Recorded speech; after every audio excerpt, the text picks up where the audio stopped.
So you should be on page 27. I want to work through this warm-up with you so you understand how to write down the details of graphing these rational functions, and also there's a new aspect called the sign line that we'll get to. So the function is x plus 1 all over the quantity x minus 2 times x plus 2. To find x-intercepts, you really want to say when the y value equals 0. So when this function is x plus 1, divided by x minus 2 times the quantity x plus 2, you're really looking at when does that equal 0. And because it's a fraction, the only time it can equal 0 is when the numerator itself equals 0. So that means x plus 1 equals 0, which means x equals negative 1. So that's the only x-intercept this graph will have.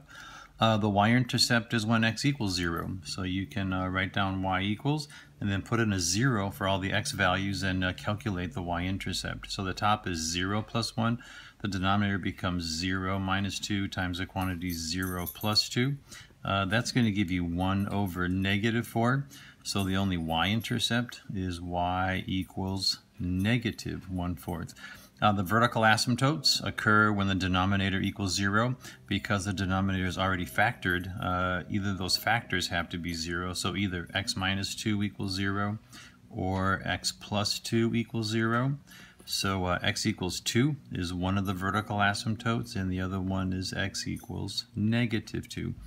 Proper or improper? Proper fractions have a degree the same in the numerator and denominator, or a greater degree in the denominator. This function has degree 1 in the numerator and degree 2 in the denominator, therefore it's proper. The end behavior. This function is really similar to the parent graph that we saw last week. So x plus 1, as x goes to either positive or infinity, that's pretty close to just being the value of x. And the denominator, the highest term, is x squared.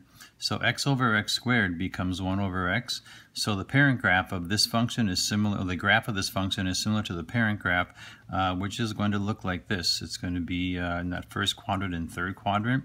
And this is just the end behavior of this graph. So that means we have, as x approaches negative infinity, the function going to the left is approaching 0. And as x approaches positive infinity, the function is likewise approaching 0. So that's our end behavior, and that's the end behavior. That's not what's happening by the origin. Any horizontal asymptotes? Yes, because the degree is greater in the denominator, the x-axis is a horizontal asymptote, or you can write that as y equals 0. The sign line is a way that we can actually take points on the x-axis and decide is the graph above or below that x-axis when we sketch it.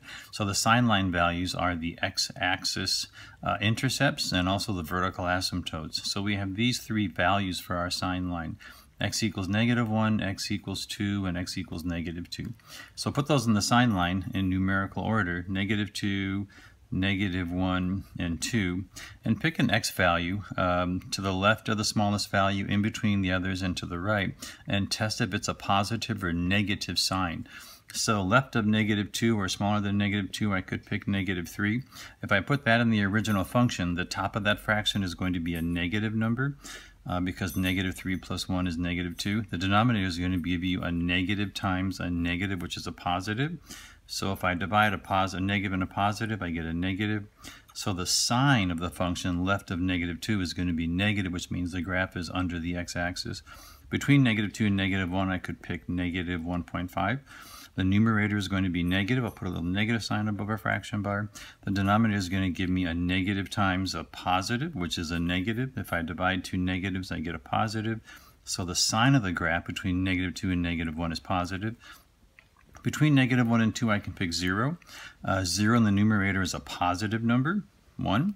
0 in the denominator is going to be a negative number, negative 4. So dividing positive and negative gives me negative. And to the right of 2, I can pick 3. 3 in the top of that fraction for x is going to give me a positive.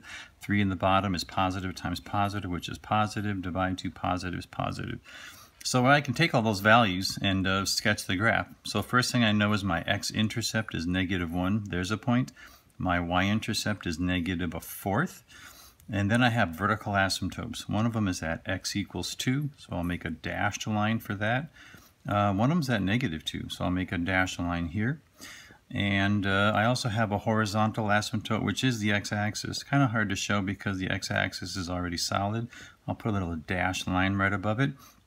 And I want a few more points, at least a point on either side of those vertical asymptotes. So I have no points to the left of -2. If I pick, say, -3 and put that in for x, -3 plus 1 gives me -2. -3 minus 2 ends up being -5, and -3 plus 2 is -1. This ends up being -2/5. So there's a point when x is -3, y is -2/5. So that's roughly right here. And if I pick something to the right of 2, let's say, I don't know, 4. 4 plus 1 is 5. 4 minus 2 is 2. 4 plus 2 is 6. That ends up being 5/12. So to the right, if x is 4, y is 5/12. It's a little less than half, so it's right about there. So now I can connect those points and have a pretty good picture of the graph. Sign line says left of -2, it's negative. So I'm going to go along these asymptotes, and my graph goes through that point. So it heads down, and it heads to the left. Between -2 and -1, it's positive, so my graph is along this asymptote, goes through this point. And between -1 and +2, it's actually negative, so I go through these points, and it's going to go down towards that asymptote. So this graph has the correct sign, being positive or negative through those values. And then to the right of 2, the sign is positive, and the point is 4, 5/12. So here's vertical asymptote. The graph goes through this point, and it goes off to the right. And that's the sketch of the graph. The last question says why we use x-intercepts and y value or values for the vertical asymptotes on our sign line. Remember, we read a graph from left to right, so as you go along the x-axis, those are the key values that are saying there's different numbers we're looking at for x values and what are the results are for the y values. So for the sign line, we just use x-intercepts and vertical asymptotes. And that's it. Good luck with the rest of those problems, and I hope you have a good day.